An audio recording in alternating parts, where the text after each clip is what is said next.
Fendt builds what most serious equipment analysts consider the most technically advanced row crop tractor available in the American market right now, and it still holds under 5% of the US large tractor market.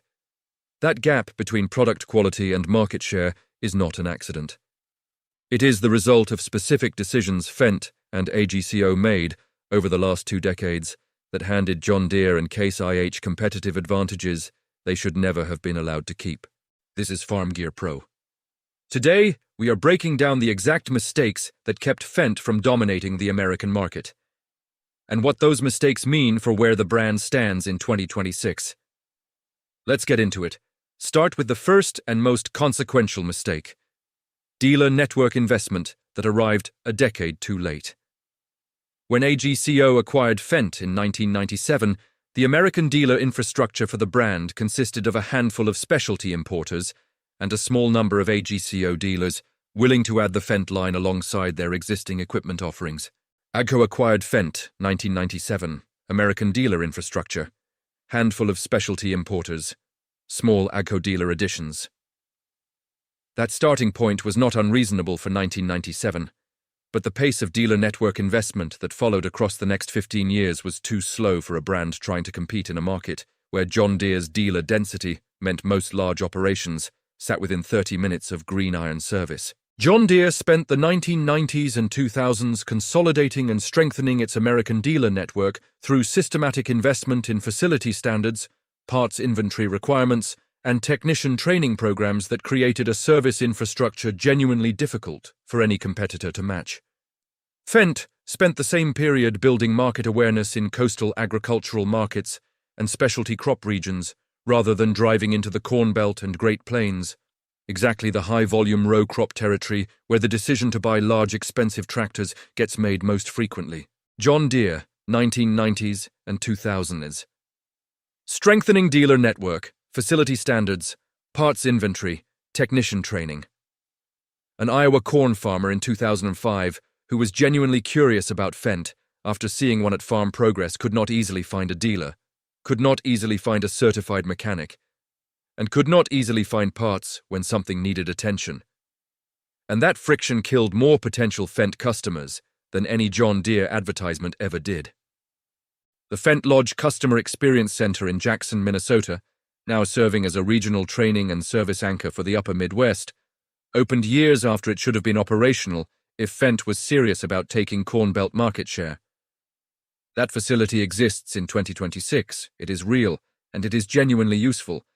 But the question is how many operators it could have influenced if it had opened 10 years earlier, when the right to repair frustration with John Deere was building, rather than after it had already driven some operators to alternative platforms. Fendt Lodge, Jackson, Minnesota, opened years after it should have.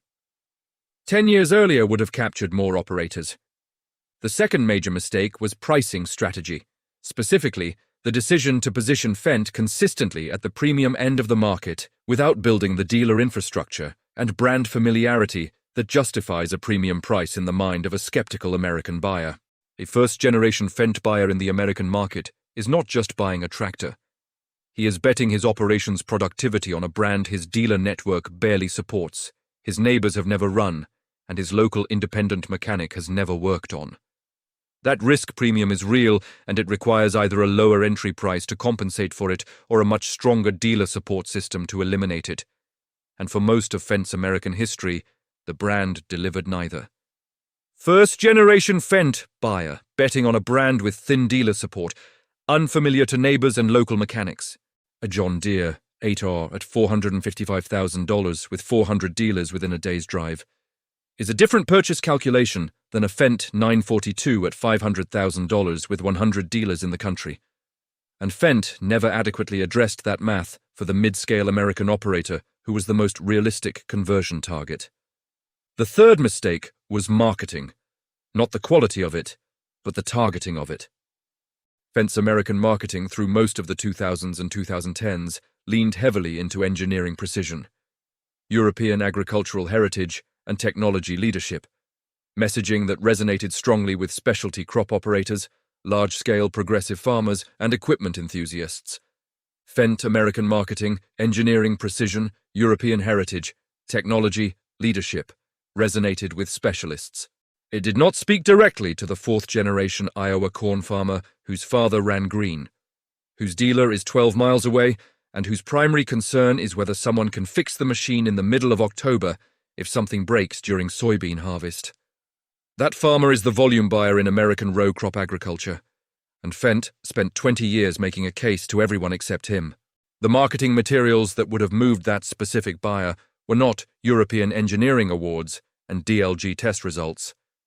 They were documented fuel savings on his specific soil type, local dealer testimonials from operators he actually knew, and repair cost comparisons calculated against his specific John Deere service history. Volume buyer, fourth-generation Iowa corn farmer. Fendt marketing spoke to everyone except him for 20 years. Before we go further, if Farm Gear Pro is giving you the real brand analysis you have been looking for, hit subscribe right now. We cover this every week. Real market share data, real brand decisions, real equipment analysis. No manufacturer writing the talking points. Hit like and share this with any operator who has wondered why Fendt is not bigger in their county. Back to it. The fourth mistake was parts supply chain investment in America, and this one had direct operational consequences for early Fendt adopters that created exactly the word-of-mouth damage a brand trying to build market credibility cannot afford.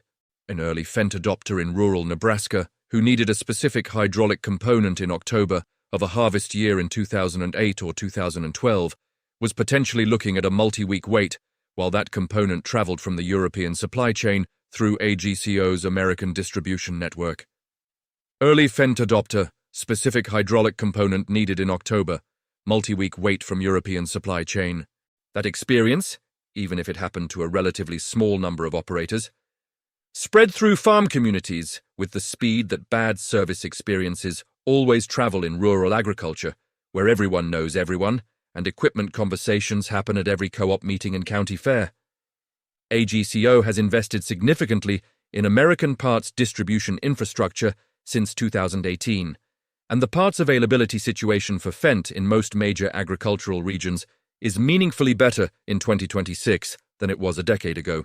But the operators who had those early experiences told their neighbors, and some of those neighbors are still carrying that second-hand story as primary information about Fendt reliability in 2026, which is how brand damage from supply chain failures compounds across a generation of buyers. AGCO parts distribution improved significantly since 2018, better in 2026. Early damage still echoing in rural communities. The fifth mistake was the timing of the right to repair argument. Specifically, Fendt and AGCO's failure to make open diagnostic access a loud, aggressive selling point at exactly the moment when John Deere's repair restrictions were generating the most farmer anger. The right to repair frustration with John Deere was building visibly in farm communities across the Corn Belt from approximately 2015 onward, documented in Farm Bureau complaint channels, farmer forums, and eventually federal litigation. Fendt had a genuine product advantage in that exact area. Its diagnostic architecture was already more open than John Deere's, but never translated that advantage into a marketing campaign that reached the operators who needed to hear it most urgently. Fendt diagnostic advantage, already more open than John Deere, never marketed aggressively to operators who needed to hear it. The FTC filed its antitrust lawsuit against John Deere in January 2025. The $99 million settlement came in April 2026. At every one of those milestones, Fendt had an opportunity to directly and specifically contrast its repair access policy against John Deere's documented legal situation, and the brand's messaging remained comparatively quiet. FTC lawsuit against John Deere, January 2025, $99 million settlement, April 2026. Fendt messaging remained comparatively quiet. An aggressive brand would have been running specific content directly addressing that legal record, showing farmers in clear dollar terms what the repair access difference means on a 5-year ownership model. Fendt's presence in that conversation has been understated relative to the opportunity the moment created. The sixth mistake was the trade show presence strategy across American farm shows through most of the 2010s. Farm Progress in Decatur, Husker Harvest Days in Grand Island, Dakota Fest in Mitchell. These are the events where serious Corn Belt and Great Plains operators make initial equipment contact, where brand conversations start, and where the competitive landscape is established in the minds of buyers who are 2 or 3 purchase cycles away from a buying decision. Farm Progress, Decatur. Husker Harvest Days, Grand Island, Dakota Fest, Mitchell, where buying decisions incubate. Fendt's presence at these events improved meaningfully in the early 2020s. But for most of the decade before that, the brand's American trade show footprint did not match the level of investment that a company seriously competing for Corn Belt market share would have committed. The operators who saw Fendt iron at those shows in the mid-2010s were often seeing it alongside inadequate staffing, limited demonstration capacity, and follow-up dealer referrals that led to dealers too far away to realistically service a converted customer. That combination of physical presence without practical support created exactly the kind of brand impression that is harder to reverse than no impression at all. The farmer who showed genuine interest and then could not find a dealer within 90 minutes is not a neutral prospect, he is a mildly disappointed one. Fendt at farm shows. Physical presence without practical follow-up created mild disappointment harder to reverse. Now, where these mistakes have left Fendt in 2026, because this is where the analysis has to be honest about both the progress and the remaining gap. AGCO has committed to dealer network expansion with real investment behind it. More locations, better trained technicians, and improved parts inventory standards across the expanded network. The brand's American sales volume in the 250-plus horsepower row crop segment has grown consistently across the past several reporting periods, concentrated in large acre Midwest operations whose operators have done enough financial analysis to overcome the historical hesitation points. AGCO dealer network expansion. Real investment, Fendt American sales, consistent growth, large acre Midwest operations, custom harvesters and fleet operators, the professionals who stress test equipment harder than anyone, are increasingly specifying Fendt in their procurement decisions, which is exactly the kind of credibility signal that eventually pulls volume buyers into a brand's orbit. The right to repair legal environment has handed Fendt a documented competitive advantage that is now visible in public court filings, settlement agreements, and federal regulatory proceedings, making the diagnostic access argument easier to make with specific evidence than it has ever been before. Used Fendt resale data from Sullivan Auctioneers and Steffi's Group through 2025 and 2026 is showing the brand holding value at a rate that supports the ownership cost argument for operators doing 5-year total cost of ownership analysis. Fendt resale, Sullivan Auctioneers, Steffi's Group, holding value, supports 5-year ownership cost argument. But Fendt still holds under 5% of the US large tractor market, and closing the gap between that number and a position that reflects the brand's genuine product quality requires exactly what the mistakes above failed to deliver. Broader dealer coverage in rural counties, where the nearest Fendt location is still too far for a harvest breakdown to feel manageable. More aggressive direct marketing to mid-scale row crop operators using their specific financial data rather than European engineering credentials. Parts inventory standards that eliminate any residual anxiety about supply chain reliability in critical harvest periods. These are not complex strategic problems. They are execution problems, and the brand's 2026 trajectory suggests AGCO understands them more clearly than at any point in Fendt's American history. Broader dealer coverage. Aggressive direct marketing to mid-scale row crop operators. Parts inventory standards. The question for the next 5 years is whether AGCO executes at the pace the market opportunity requires, because the John Deere frustration that created this opening will not stay open indefinitely. If John Deere delivers fully on its April 2026 settlement commitment to open diagnostic access by end of 2026, some of the repair restriction anger that has been pushing operators toward alternatives will ease, and Fendt's window to capture those operators will narrow. The brand that spent 20 years being the right tractor with the wrong infrastructure needs to move in the next 3 to 5 years with an urgency it has not consistently shown across its American history.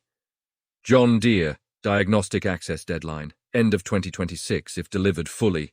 Fendt window narrows, urgency required. Farm Gear Pro is going to keep tracking every dealer network announcement, every market share development, and every AGCO investment decision that affects whether Fendt closes the gap or stays perpetually positioned as the brand that almost broke through. Thanks for watching Farm Gear Pro. If you found this breakdown valuable, share it with a fellow farmer and comment below your thoughts on this topic. See you in the next one.